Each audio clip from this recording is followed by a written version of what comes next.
And now you seem very open to the idea of potentially taking U.S. action. Obviously, you're not going to tell us that. Can you walk us through what contributed to that change, how you got to where you are in making your decision now? Well, I think it started the first night. I mean, that first night was devastating.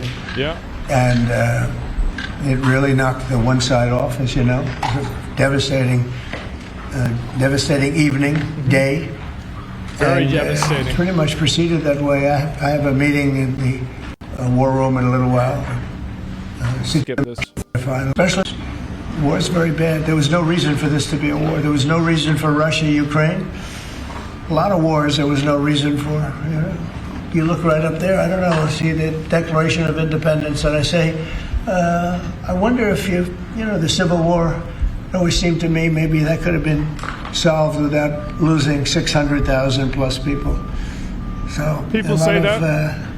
It's very sad to see. It's very sad to see what's happening. But with that being said, I would say right now, Israel, from the standpoint of winning a war, is doing pretty well. Yeah, please. Mr. President, in your meeting today with the Chief of Staff of the Pakistani Army, did you talk about Iran?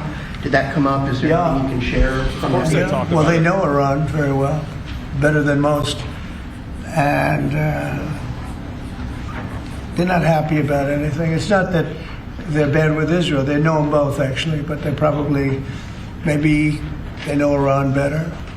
But they see what's going on, and he agreed with me. The reason I had him here, I wanted to thank him for not going into the war, just, ending the war. And I want to thank, as you know, Prime Minister Modi just left, just a little while ago. Oh, India just left, and we're working a trade deal with India. Oh. We're working a trade deal with Pakistan. And they were both here, but I was with Modi a few weeks ago. He was here, actually. But now we speak to him, and I'm so happy. There was a deal that two smart people, plus, they have people on their staff too, but two very smart people decided not to keep going with that war. That could have been a nuclear war. Those are two nuclear powers. Yep, that's true. Big ones, big nuclear powers, and they decided not. So I was honored to meet him today. And if I can, Mr. Keefer, sir. Yeah, I mean, by the way, that is a W. We never talk about this a whole lot. We always talk about the wars that keep going, but the fact that India and Pakistan were able to de-escalate from what seemed like a really bad conflict, that's a very good W. Huge thing.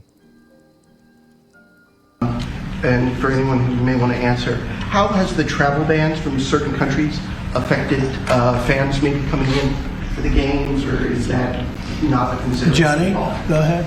Yeah, no, it's not a concern for us.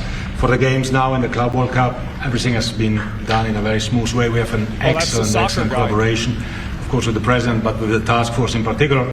For next year, the World Cup, we have one more year to work. I just realized I have the same hairline as Abraham Lincoln. Fuck.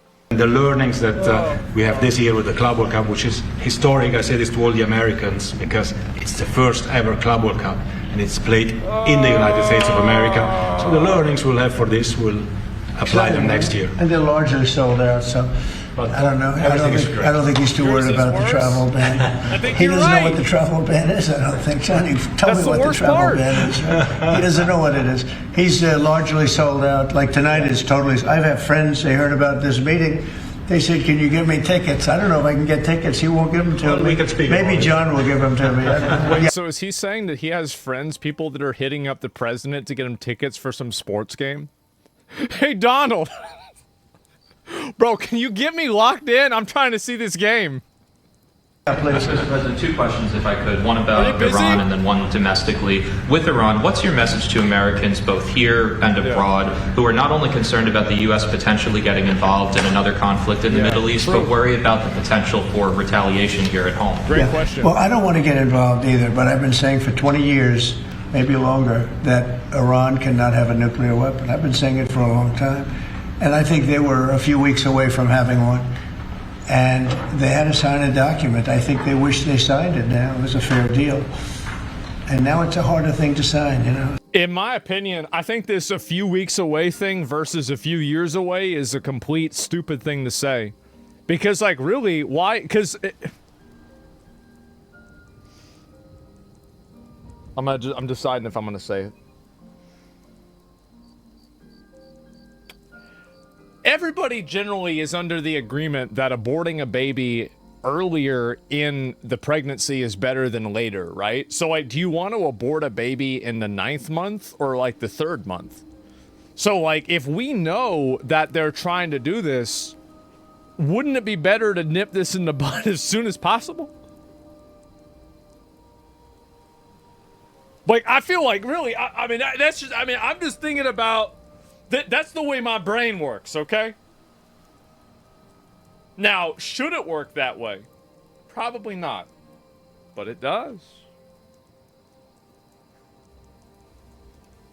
There's a lot of water over the dam. But, you know, it's very, I say it very simply. Iran can't have a nuclear weapon. Yeah. Too much devastation.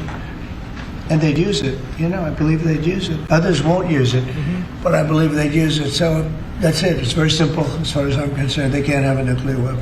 And then domestically, Missouri Senator Josh Hawley came out this week as the lead sponsor of a bill to raise the federal minimum wage to $15 an hour. $15. It stands out because he's a Republican. There's still 20 states that have it at $7.25. Do you support the legislation or the idea? Well, I haven't seen it. I'd have to speak to Josh. He's a very good friend of mine. Yeah.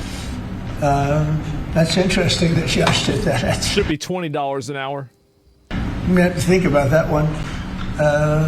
Some people agree with it, some people don't. You know, some people say it really turns away business. Restaurants close, and a lot of things happen. Other people agree. I'd have to speak to Josh. He's a good guy. I'm the kind of guy, I think if you can't pay people a living wage to do work, then maybe you don't have a good business model. For the Iran, the possibility of an Iran deal, is the destruction or the dismantling of the Fordow nuclear enrichment center, is that a prerequisite for a deal? Is that a red line for you? No, it's just something that people talk about having. We're the only ones that have the capability to do it, but that doesn't mean I'm going to do it at all. Doesn't mean it's yeah, not we have the do best it. military equipment in the world. You see that with this fight. We have planes that are undetectable, flying around like, you know, nobody's able to see them stealth. You guys want to be stealthy tonight. You know, you can be stealth, you'll never lose, right? But these are incredible planes and weapons. We have the best weapons in the world, by far. Somebody said that we wouldn't have restaurants if we had $20 an hour minimum wage. Did you guys know that in some of the Nordic countries, they actually do have a wage that pays that much for a number of people, and it actually is totally fine. The false idea that the only way that restaurants can run is if they pay their employees slave wages. This is a lie that's been fed to you by capitalist, and I love capitalism, but these are, you know, cynical capitalist restaurant owners in order to have you continue on a tipping tradition that was precipitated by slavery. No. Do not live inside that framework. It's a lie. Pretty close, and I mean, certain countries take advantage of that. Israel has incredible weaponry, so we'll see what happens. Yes, I have not. Get it? I've been asked about it by everybody, but I haven't made a decision. Mr. President, you talked earlier today about having daily conversations with Prime Minister Netanyahu. Yeah. How have those conversations weighed on you in terms of getting more involved? He's been lobbying for the U.S. to get more involved. Has that had an impact on your evolution, sir? Look, we talk, and yeah. I'd like to see everything done. I would have preferred having just an agreement, a strong agreement, you know, verifiable agreement. Yeah. But it was such a shame. They were so close. You know, Iran was very close to signing what would have been a very good agreement for them. But in the end... And maybe that could still happen, I guess, you know. They do want to come and see us. They want to see me in the White House. That's a big statement. But it's very late. Is it enough of a statement? It's late. Wait. They want to go to the White House now? Oh my God. To hold off getting... We're going to see what happens. Look, we're going to see what happens. Ending it as soon as you can would be good. Have you closed the door on meeting with them? No. Okay, so it's still open to them coming here in your Yeah, eyes. I mean, they asked if they could come. We'll see if that happens. It's not that easy for them to come. They can't get out. You know, they're in Iran, and in one case, the guy wanted to come so badly, but he can't get out because there's bombs dropping all over the place.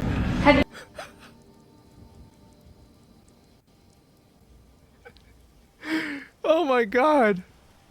Have you seen the Tucker Carlson and Senator Ted Cruz interview? It seems like this issue on whether or not the United States should strike is kind of dividing a lot of your supporters. It is. No, my supporters are for me. My supporters are America first. They make America great again. My supporters don't want to see Iran have a nuclear weapon. Tucker's This does seem to be true, by the way. The overwhelming majority of Republicans support this. I can show data for this later on. There was a video that was done. This guy, he called and apologized the other day because. Wow, look at that. So, bro, Tucker Carlson knew. He was not about to pull a fucking Elon, man. Like, yeah, he was not trying to start some drama. He's like, Donald, I'm sorry. I'm sorry. I'd not do that. Absolutely not. Yeah. Cucker. He thought he said things that were a little bit too strong, and I appreciated that. And he did. Yeah, I mean, I think Tucker Carlson came off a little bit too hard. He did. And I think that this entire conflict, I think this conflict combined with the way that Tucker Carlson has covered Ukraine and Russia, I think that it's damaged his long-term credibility as being an accurate news source. I think so. You didn't watch the whole interview? Yeah, and most people won't. They're just going to see the clips that he posted. He posted the clips. Cruz is a nice guy. I mean, he's been with me for a long time. I'd say once the race was over, he's been with me ever since, right? Yeah. But very simple. If they think that it's okay for Iran to have a nuclear weapon, then they should oppose me. But nobody thinks it's okay. People that don't want, I don't want to fight either. I'm not looking to fight. But if it's a choice between fighting and them having a nuclear weapon, you have to do what you have to do. Maybe we won't have. I think this is the right call, by the way. I think he's right about this. To fight. Don't forget, we haven't been fighting. We add a certain amount of genius to everything, but we haven't been fighting at all. Israel's done a very good job of that. But we'll see what happens. The bottom. So people are disagreeing. They like Tucker Carlson. I actually like Tucker Carlson too. I do. But I'm speaking in terms of like what I think the population sentiment is, and not necessarily what my sentiment is. Like, does that make sense? Like, I'm like on a scale of like 1 to 10, how much do I trust Tucker Carlson? I'd say like a 7, or like a 6 to a 7, which like for a journalist is like a 12 out of 10. Usually most journalists are around like the 2, maybe a 3, usually a 2.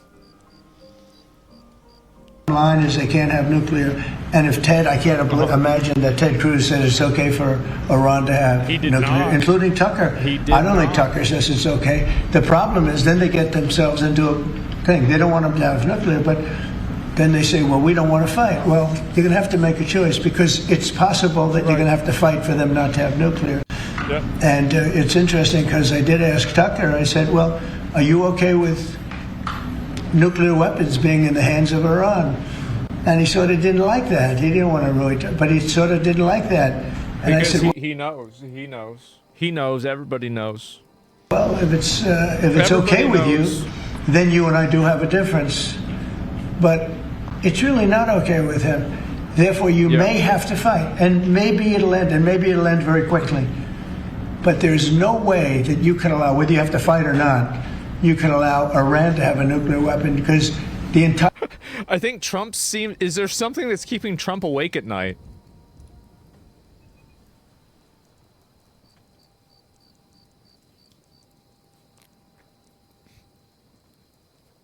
Yeah, I could see that. Yeah, probably, yeah. The entire world will blow up. Not going to let A that couple happen. of things, yeah. You had a bit of a row with President Emmanuel Macron of France the other day at the G7, No, it sounded like. he's a nice guy. Look, he said I was going back home to make a ceasefire.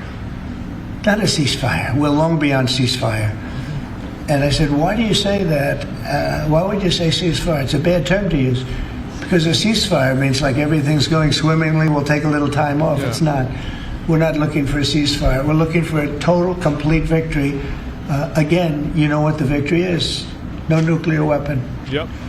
Mr. President. So I thought it was a very badly worded statement by him, and obviously I let him know that. On the southern border, you've had record low numbers for the month of May, 95 apprehensions, 0 releases, compared to that of the previous administration exactly a Got to catch them all. year ago, more than 60,000 releases. What do you attribute that success to?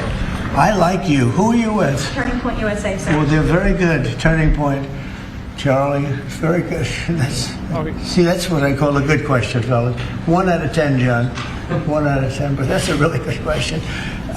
No, we had record good numbers on the border. And people are coming in, but they have to come in legally. Like some of these guys behind me, they have to come in legally. And if they come in legally, we want them. They have to say they love America, they love our country. That's right. And if they can't say that, we don't want them. Yep. Thank you very much. Very nice. Thank you very much, everybody. Thank you, Press. Thank you. Thank you, guys. Thank you, guys. Thank you. Thanks. Thank you. Thank you, Mr. President. Thank you very much. Thanks to Pulitzer Prize. So this is a new one. It just got down 1 out of 10 questions. Yeah, it wasn't a whole lot, right? And I'm glad he gave up on the immigration membership stuff. Well, I don't know about that. Our economy is propped up by the military-industrial complex that require forever proxy wars to keep the country afloat. The political world makes a lot more sense when you know that. I think that their economy is, and for sure. But like whenever you say the economy, you're talking about like this graph.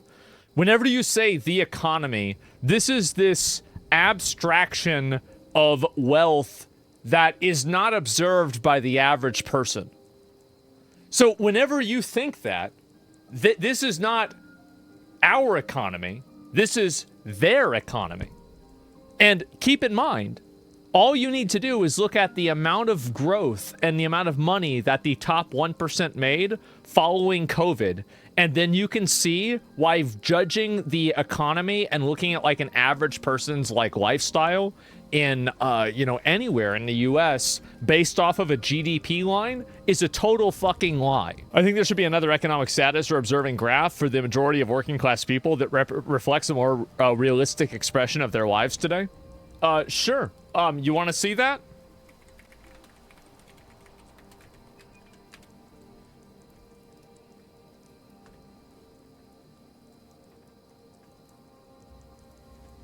Say it ain't so. Yeah, you don't want to see that at all. There you go. Yeah, all the real graphs, that's what the real graphs show. But they got a bunch of people that are thinking that like these stocks and everything are where all the money is, even though most of these stocks are held by super rich people.